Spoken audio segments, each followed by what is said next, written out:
Haleluya, firman Tuhan selalu baru setiap hari bagi kita semua yang menanti-nantikan Tuhan dengan sungguh hati, saudara ya. Saudaraku, hari ini kita melihat anti klimaks kisah Israel, Yakub ya dan Yusuf, saudara ya. Luar biasa ya.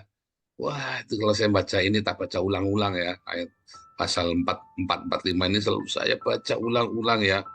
Itu yang memotivasi saya, saudara, untuk selalu bisa mengampuni ya. Karena selalu happy ending, saudara. Sungguh, saudara, kalau Anda hatimu rela, ikhlas, ya, hidup akan happy ending. Kalau kamu tidak rela, tidak ikhlas, jangan mengharapkan happy ending, saudara ya. Jangan mengharapkan happy ending. Ya, enggak. Tapi kalau kamu hidupnya penuh dengan kerelaan dan keikhlasan, selalu happy ending.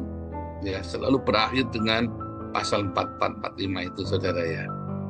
Ada promosi dari Tuhan. Nah, istilahnya ya, promosi dari Tuhan, baik di dalam hal jasmani dan rohani. Kalau hatimu rela, kalau hatimu ikhlas, saudara. Masalahnya untuk menuju ikhlas dan rela itu seringkali godaannya itu banyak. Godaannya kan dari mana, saudara? Gara-gara kamu dengar omongannya orang. Kamu bukan mendengar apa kata Tuhan, tapi kamu dengar kata orang. Goblok kamu, keenakan dia, kamu rugi, ya kan? Wah, kamu goblok, kamu naif, kamu. Naif itu, ya, kalau kamu ngasih uang sama orang miskin itu naif, saudara. Ya, itu naif kamu itu. Oh, lu kasihan ya, harus kasih uang. Itu naif, saudara. Kasih makan orang miskin.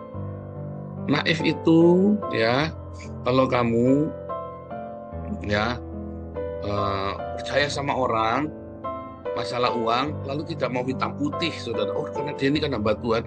Oh, kita harus saling percaya. Itu namanya naif, saudara. Ya, saudara ya. Kalau uang itu kamu tidak boleh percaya sama siapapun. Sama orang tuamu, sama anakmu, sama siapapun kamu tidak boleh percaya, saudara.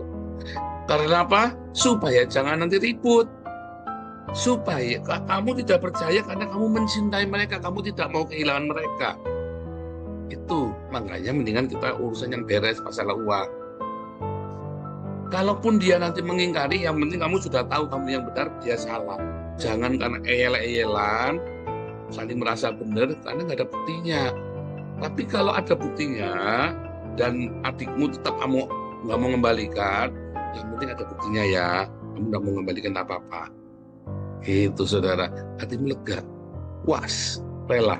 Tapi kalau eyel-eyelan, adikmu malah nuduh kamu, orang tuamu atau anakmu atau siapapun yang kamu ya masalah uang itu sakit hati, saudara. Tapi kalau sudah ada hitam di atas putih, jelas, walaupun dia nggak mau mengembalikan uangnya, jelas nih ya, nggak apa-apa, aku ikhlaskan. Beda rasanya, saudara. Anggap nggak? Oh, tetap ribut. Kalau kamu ngutangin orang itu tetap akhirnya banyak ributnya, saudara. Ya 90% ribut. Ada banyak yang tidak. Ada orang yang disiplin ya dengan uang ya. Ada. Itu orang yang punya karakter bagus. Ya. Ya. Tetapi hitam di atas putih tetap perlu, saudara ya. Supaya kamu lega. Supaya kamu jangan merengkel di hatimu. Ikhlasmu itu benar-benar, ya udah aku kasihkan buat kamu, tidak apa-apa. Yang penting ini ada hitam putihnya, jelas. Nangkep ya, saudara ya. Itu pentingnya hitam di atas putih. Jadi kamu bukan tidak percaya karena benci, tapi kamu tidak mau percaya, bukan percaya orangnya. Ini uang jahat. Cinta uang. Oh, bukan cinta uang. Alkitab berkata cinta uang akar kejahatan. Tetapi itu dibagi gramatikanya. Mencintai uang adalah akar kejahatan. Tetapi dimulai dari mamon. Karena kamu menyembah uang itu adalah mamon, sebuah berhala. Ya, yang punya daya tarik. Ya, yang mempunyai daya tarik, dan itu bahaya. Uang itu berbahaya, saudara ya. Kamu harus menggunakan uang, bukan diperalat dengan uang. Intinya begitu, saudara ya. Kalau kamu tidak mau pakai hitam di atas putih masalah uang, kamu akan diperalat sama uang, kamu akan bertengkar dengan keluarga. Dan kamu susah mengikhlaskannya. Keluargamu bilang dia yang ikhlas ke kamu, padahal kamu yang ikhlas ke dia, kan? Engkel hatimu tuh tambah merengkel lagi, kan? Saya bukan masalah tidak ikhlas pada apa-apa, Pak. Uang itu diambil. Masalahnya dia malah nuduh saya, Pak. Itu yang bikin saya nggak ikhlas, kan? Bener nggak? Kan bodoh kamu kan. Itu namanya naif. Baru itulah yang namanya naif. Kenapa dulu kamu nggak mau hitam di atas putih? Kamu kan kalau mengikhlaskan kamu yang menang. Tetapi karena kamu dituduh, terus dia bilang, oh kamu udah bayar, padahal dia yang pakai duit kamu, malah nyalain kamu, ya kamunya sudah ikhlas, masih ditagih saudara. Nah itu kamu yang ruwet. Masalahnya lagi bukan masalah kamu dengan dia lagi. Mungkin suamimu juga ikut ruwet, mungkin istrimu juga ikut ruwet, ya kan, pasangan hidupmu kan, atau mungkin ternyata itu uang anakmu yang kamu pinjamkan uang. Tambah ruwet lagi, saudara, tambah panjang lagi tuh ceritanya tuh, ya kan? Nah itu loh ya, itu namanya naif. Tetapi kalau kamu mengikhlaskan, itu nggak naif. Masalahnya dalam proses mengikhlaskan, nanti ternyata kan ada bumbu-bumbunya, ada banyak sekali complicatednya kan. Nah, gimana mau ikhlas? Nah itulah akhirnya kamu nggak bisa ikhlas.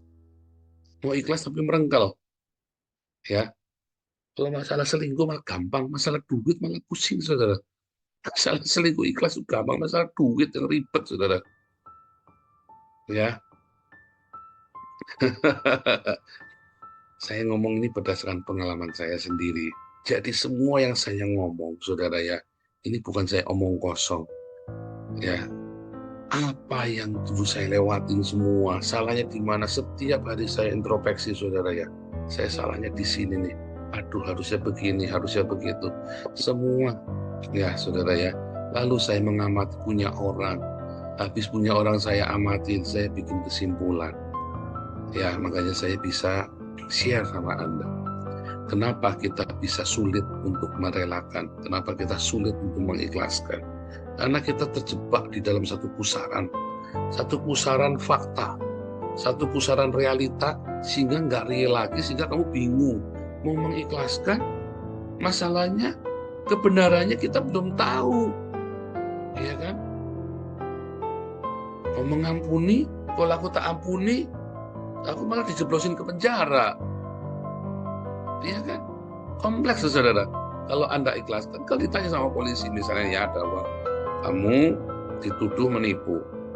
Kenapa menipu? Karena uangnya diambil sama orang, ya kan?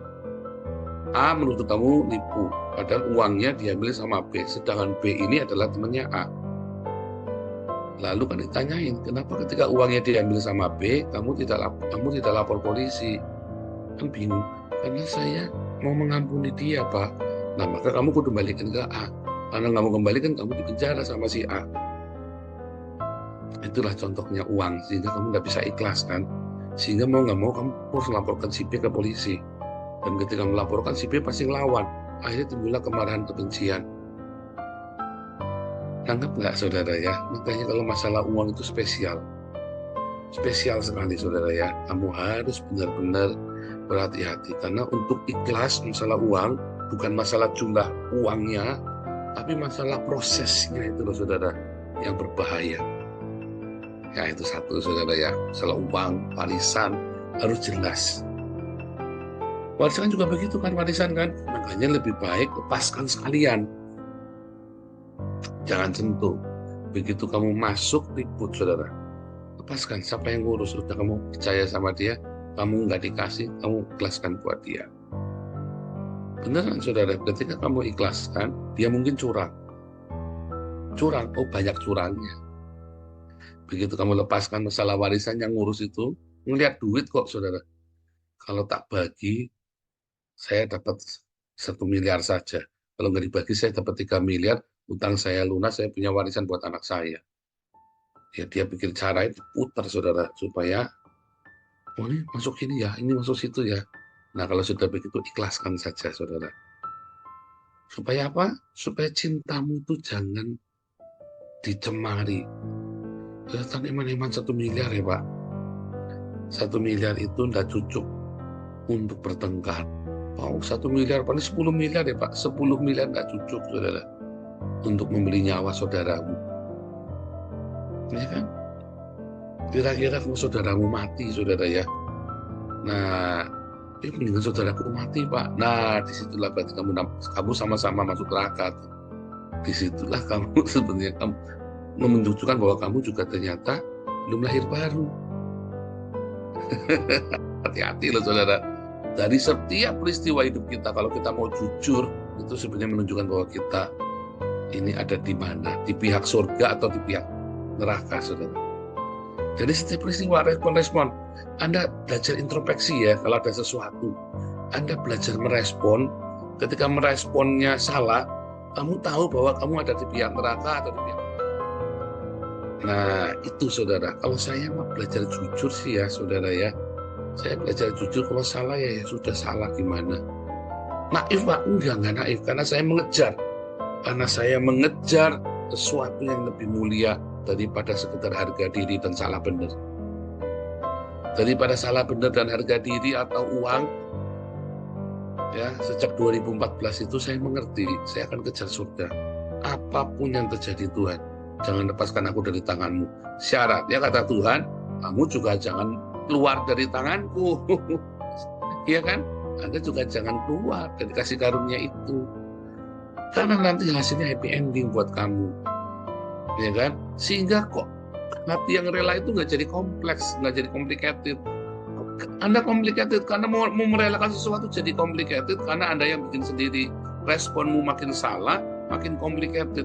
Responmu makin salah lagi, tambah complicated. Sehingga kamu bingung mau merelakan yang mana.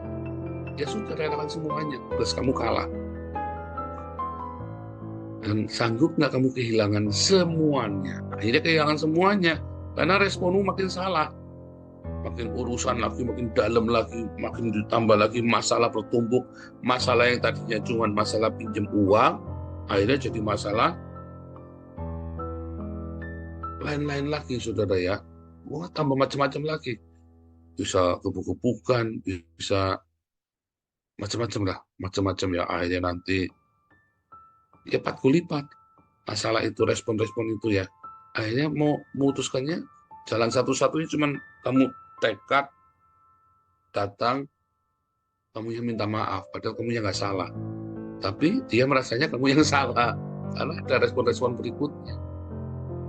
Makanya kalau bertengkar, jangan pernah mengatakan yang jelek tentang musuhmu, saudara. Supaya nanti jangan kamu yang salah. Mungkin kamu yang salah walaupun kamu benar, tapi karena kamu terus ngomong yang nggak baik, maka akhirnya kamu jadi yang salah.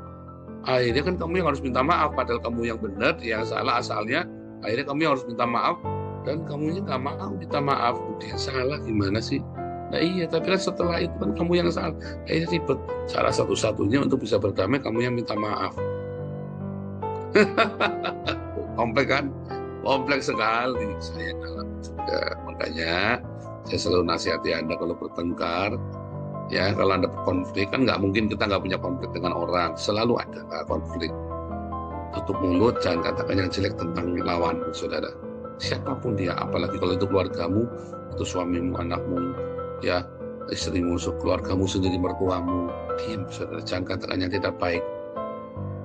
Ya, karena nanti kamu jadi kamu yang salah.